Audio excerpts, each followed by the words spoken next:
नाजरीन, आज एक नई इंटरेस्टिंग और इन्फॉर्मेटिव वीडियो के साथ। आज की हमारी वीडियो है ओवरलोड रिले के बारे में। ये ओवरलोड रिले क्या है, मैं आपको दिखाता चलूँ कि ये मेरे पास एक ओवरलोड रिले है। इसके पहले मैं इसका कुछ आपको इंट्रोडक्शन करा देता हूँ। रिले का जैसे हम पहले ही जिक्र कर चुके हैं अपनी वीडियो में कि रिले का असल में काम क्या है। रिले बेसिकली स्विचिंग के लिए इस्तेमाल होती है। अब उसको मुख्तलिफ़ फंक्शंस के लिहाज से मुख्तलिफ रिले बनाई गई है। जैसे कि एक नॉर्मल रिले है, वो किसी भी चीज़ की स्विचिंग के लिए इस्तेमाल होती है। एक टाइमर रिले है, वो टाइम डिले के साथ किसी चीज़ की स्विचिंग कराती है। जो ओवरलोड रिले, जैसे कि नाम से ज़ाहिर है कि कोई भी चीज़ जब ओवरलोड होगी तो उसकी सेफ्टी या प्रोटेक्शन के लिए जो रिले इस्तेमाल करेंगे वो ओवरलोड रिले होगी। तो इसका हम इस्तेमाल कहाँ करेंगे? ओवरलोड रिले का इस्तेमाल हम 3 फेज़ मोटर के स्टार्टर में ज़्यादातर इस्तेमाल करते हैं। किसी किस्म का 3 फेज़ लोड जो हम इस्तेमाल करते हैं उसके साथ ओवरलोड हम प्रोटेक्शन के लिए इस्तेमाल करते हैं, ताकि मोटर ओवरलोड होने पे अपने दिए गए करंट से ज़्यादा जब करंट ड्रा कराएगी तो ये उस पर ट्रिप हो जाएगी और उसके मेन कंडक्टर को ओपन करा देगी। तो अब देखते हैं कि ये काम कैसे करती है, इसके कनेक्शंस कैसे करते हैं और ये इसका फंक्शन क्या है। बेसिकली तो ये एक थर्मल रिले है। आप इसको कंडक्टर के अंदर इस तरह इंसर्ट करेंगे, जो आपका मेन कंडक्टर होगा, और ये नॉब उसके अंदर इंसर्ट हो जाएंगी, ठीक है। और इसकी दूसरी साइड पर यहाँ से 3 फेज़ हम कनेक्शन आउट करेंगे। तब यहाँ से इन होंगे और यहाँ से आउट होंगे और आउट होकर हमारी मोटर के साथ जाके कनेक्ट अप हो जाएंगे। और जहाँ तक अब इसके कंट्रोल कनेक्शन की बात की जाए तो मैं आपको दिखाता चलूँ।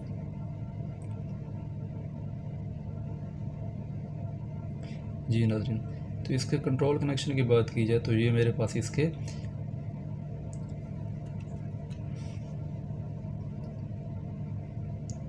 9, 5, 9, 6, 9, 7 और 9, 8 हैं।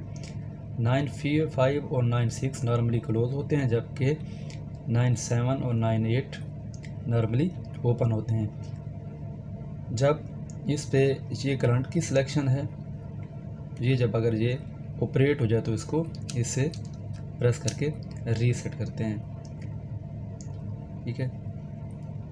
सपोज़ करते हैं कि हमारी एक मोटर 20 एम्पेयर करंट पे रन कर रही है, या उसकी रेटिंग 20 एम्पेयर, जब वो नॉर्मल रनिंग में, जब उस पे हम ज़्यादा लोड आएगा। अभी इसके कनेक्शन देख लेते हैं कि हमारे पास 3 phase supply L1, L2, L3, बीच में हमारा ओवरलोड, तो इसके पीछे कंडक्टर होगा। कंडक्टर में हम इसको इंसर्ट करेंगे तो यहाँ पे L1, L2 एंड L3 यहाँ पे इंटर हो जाएगा। जबकि इसकी दूसरी साइड पे हम देखें तो यहाँ से आउट करेंगे हम L1, 2 एंड 3, यहाँ से आउट करके हमारी ये मोटर की तरफ चले जाएंगे, ठीक है।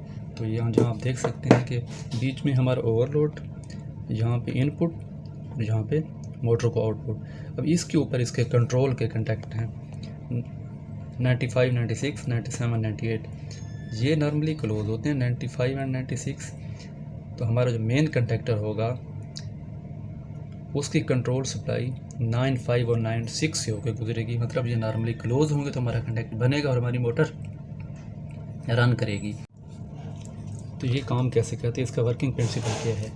अब इसमें हमने इसको इनपुट यहाँ से दे दी, मोटर को आउटपुट यहाँ से दे दी, और इसके कंट्रोल के कनेक्शंस 9, 5 और 9, 6 हैं। जो मेन कंडक्टर है वो 9, 5, 9, 6 क्योंकि नॉर्मली क्लोज है तो इसके थ्रू बना हुआ है। अब हमारी मोटर रन कर रही है।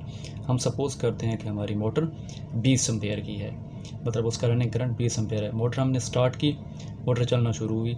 नॉर्मली तो वो रन करती रहेगी विद इन लिमिट अपने 20 एम्पेयर के, या जितनी भी किलोवाट की मोटर है उसके हिसाब से।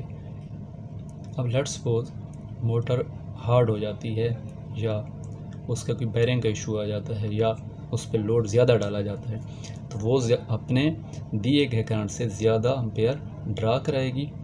इसके अंदर थर्मल स्ट्रिप हैं, मतलब पतरी है एक किस्म की। ज़्यादा करंट ड्रा होने पे वो हीटअप होगी, और हीटअप होने पे आपके 9, 5 और 9, 6 के कंटेक्ट ओपन हो जाएगा और हमारा मेन कंडक्टर ओपन होने पे मोटर बंद हो जाएगी, और इस तरह सेफली हमारी मोटर बच जाएगी। और 9, 7 और 9, 8 के कंटेक्ट ट्रिपिंग के इंडिकेशन के लिए इस्तेमाल होंगे। ठीक है, तो ये तो था हमारा आज का ओवरलोड, इसके कनेक्शंस। उम्मीद करते हैं आपको आसानी से समझ आई होगी। तो इस तरह देखते रहे हमारा यूट्यूब चैनल। अल्लाह हाफिज़।